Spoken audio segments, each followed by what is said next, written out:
Alright, so heading back. Have to stop by the camper. Well, shed actually. And I realized there's a question I get asked when I meet people. What do I call you? Do I call you Deb, Debbie, Deborah, TJ, Deborah? Hey you, professor, teacher.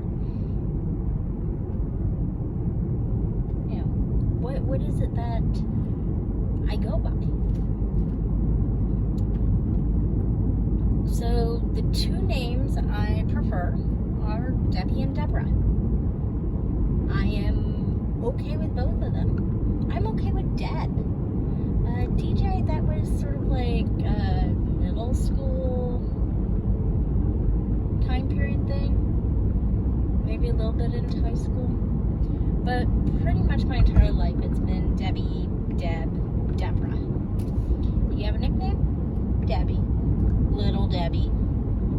Doodlebug, Loverbug. Those things. But pretty much just Debbie or Deborah. Now, it's interesting. Or Professor Deb. You know, I kind of like Professor Deb. Professor Deb works.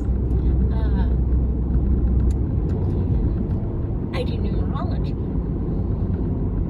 And astrology, I don't do. I'm gonna get into that with this also. So, you can call me Professor Deb. You can call me Professor Debbie. You can call me Professor Deborah. You can just call me Deborah, Debbie, Deb. Do not call me Deborah. I am not a bore. You can gather this. I can go on and on. Maybe I am boring, but I'm not a bore.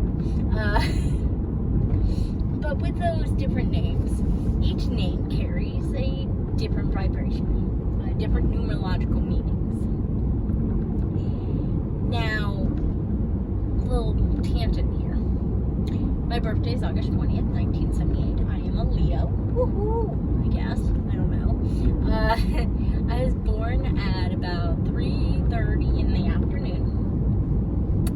I have a friend who was born 27 minutes before me. His name's Chris. We met in 5th grade, which was cool. But depending on the system and the times and all that, I am void of moon.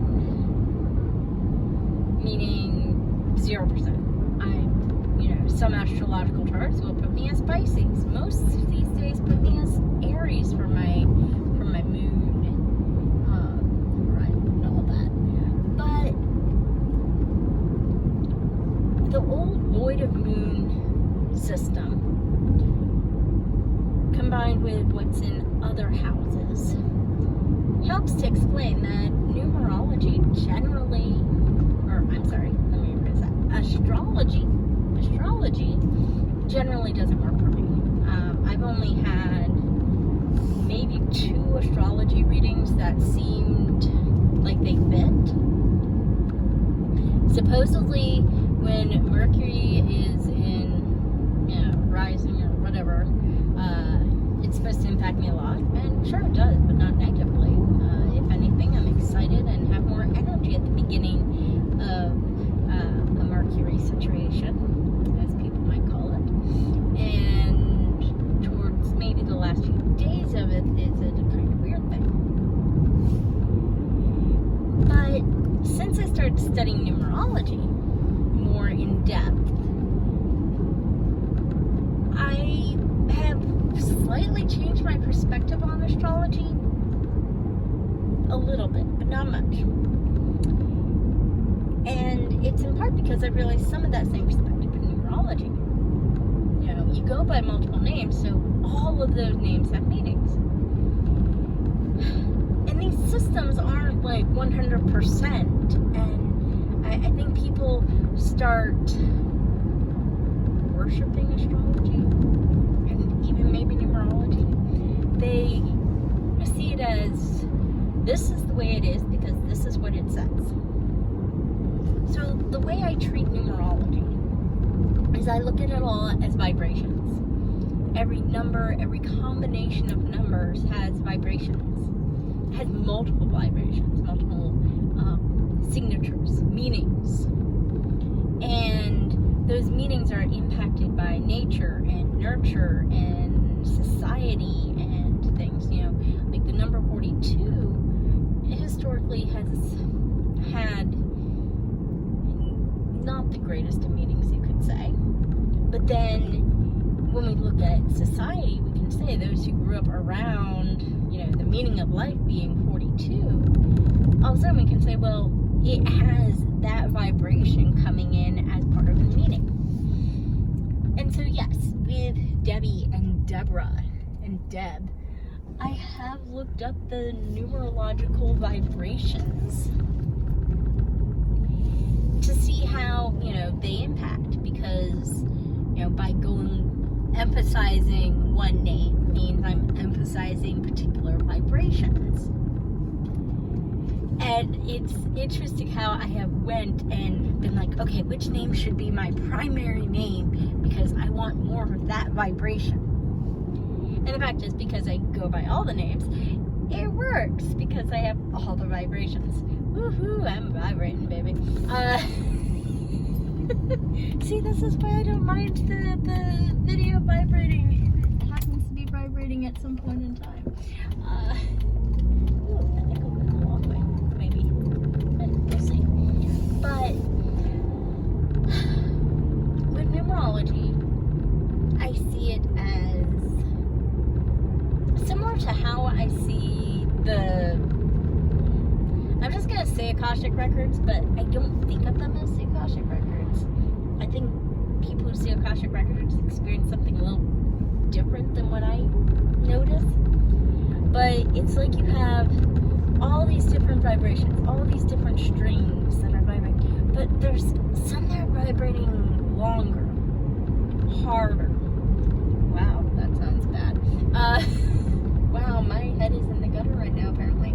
But no, you have these different vibrations. You have these different levels and senses of energy. If a particular number is showing up over and over around you, the vibration of that number is pretty darn strong. Now, does that define you 100%? No, it just means that the meanings connected with that vibration are stronger.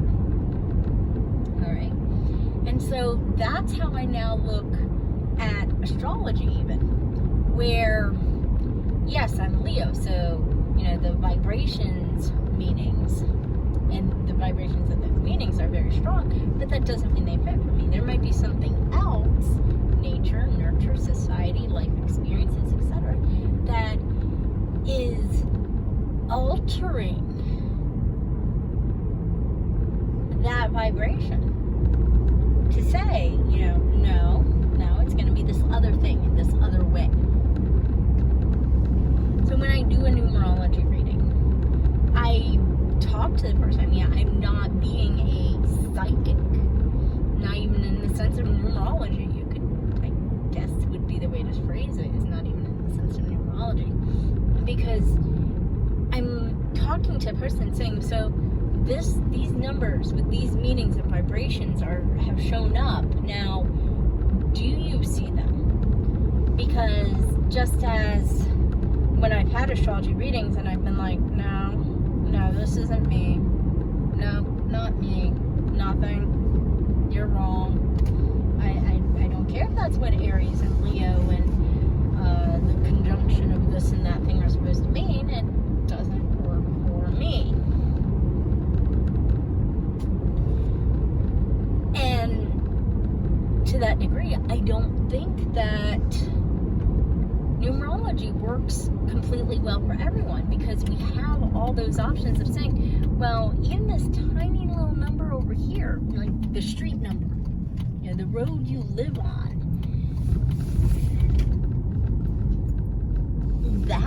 that little tiny vibration might end up having an influence on how a different number is impacting you. And so ultimately, it's saying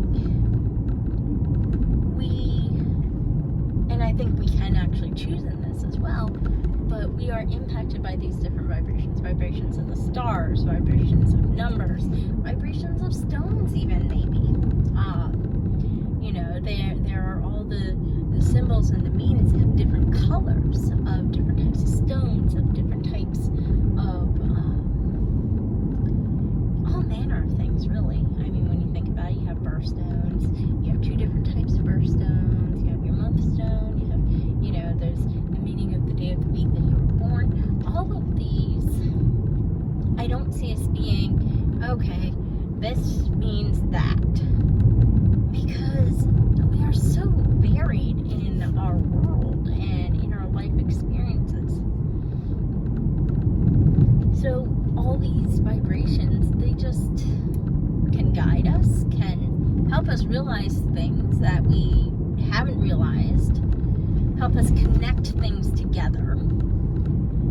And I think they can help us see what's coming in the future. I mean, so whether you're using, even at that point, you're using astrology or numerology, or you're using the tarot, or you're using the I Ching, or you're using a coin flip, it's vibration and it's chance and it's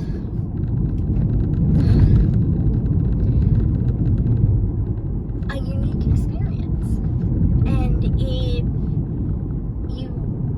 And maybe this is where mind over matter comes in as well, because if you truly believe, like, okay, if I get this number, it means this, or if my astrology says this, it means that, period, the end, then maybe it does mean that for you. But if your perspective is one that, well, it means that that's a greater chance of happening, but it's not necessarily how it's going to happen, or it's not necessarily how I need to understand something. And so there's those, variations right there. Oh, there's a deer. I love driving up this way. You almost always see at least 1 deer. Ooh, 2 deer. 2 deer.